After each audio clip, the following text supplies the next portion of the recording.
And Joe Biden has been sworn in as the 46th President of the United States amidst a heavy security deployment and call for unity in his first speech as president. President Joe Biden began his inaugural address with a moment of silence to honor the more than 400,000 Americans who have died due to the novel coronavirus. He noted, "We'll honor them by becoming the people and the nation we know we can and should be." Referring to recent events, Biden called on Americans to overcome their divisions, declaring that without unity, there is no peace. He also pledged that he will be honest with the country as it continues to confront difficulties, saying that leaders have an obligation to defend the truth and defeat the lies. As he did frequently during the campaign, Biden pledged that he will be a president for all Americans and will fight as hard for those who did not support him as for those who did.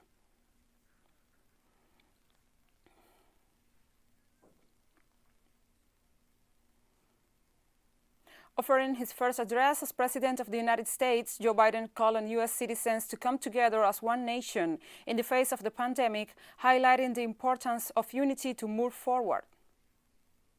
It may be the toughest and deadliest period of the virus. We must set aside politics and finally face this pandemic as one nation. One nation.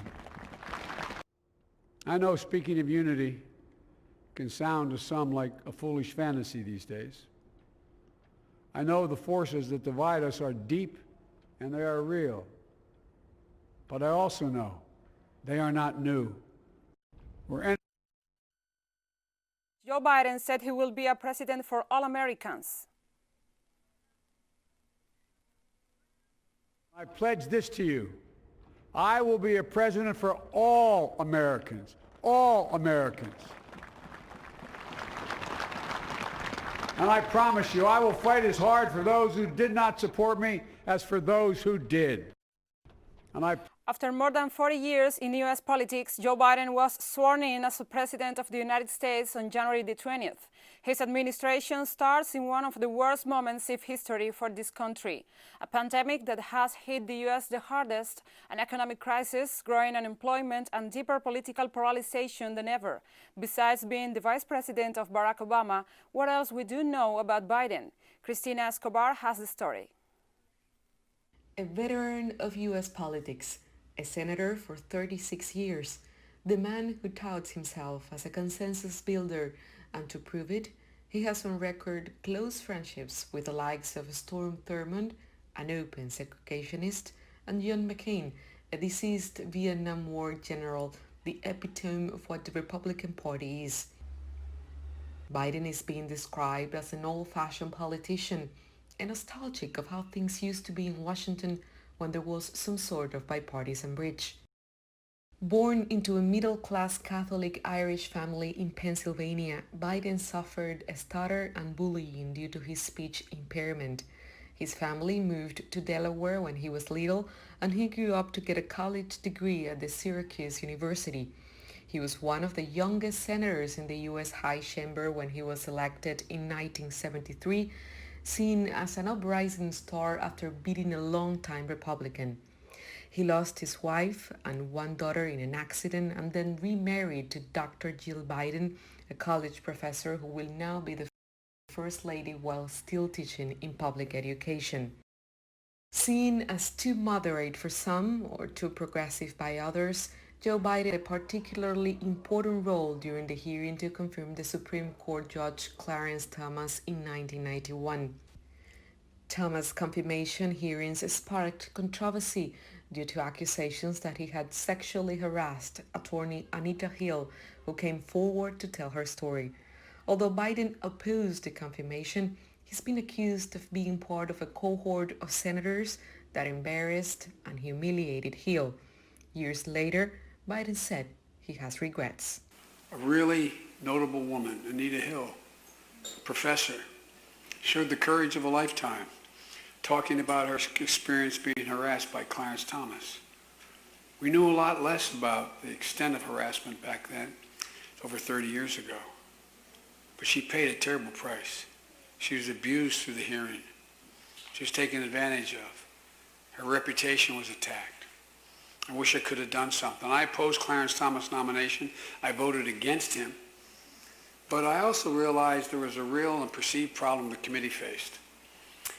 There were a bunch of white guys. No, I mean it sincerely, a bunch of white guys hearing this testimony in the Senate Judiciary Committee.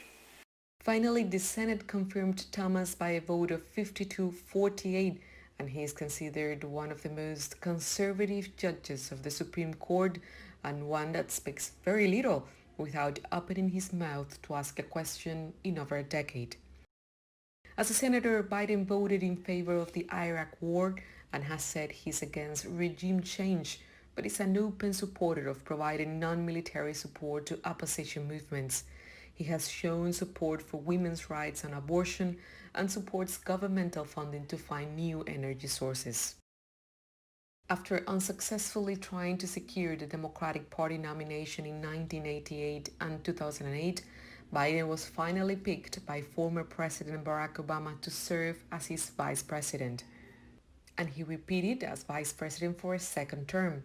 As vice president, Biden accompanied Barack Obama in the reform of the health system, as well as a shift to soft-powered and non-conventional warfare on countries considered enemies by the U.S.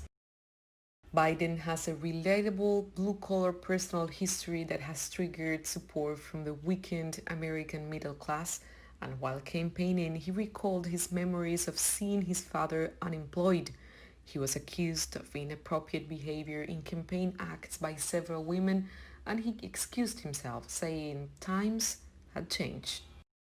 When Biden takes the oath of office, he will be the oldest person ever sworn in as U.S. president. That's why many people have placed their hope in his vice president Kamala Harris as the probable Democratic candidate for the next term. Joe Biden, the politician with a reputation of building bridges where no one thought was possible, will have now the opportunity to lead a country bitterly divided on almost every issue from vaccination to climate change. His top priority will be to tackle a pandemic that has demonstrated the failure of the U.S. health system, incapable of facing a virus that has now caused over 400,000 deaths.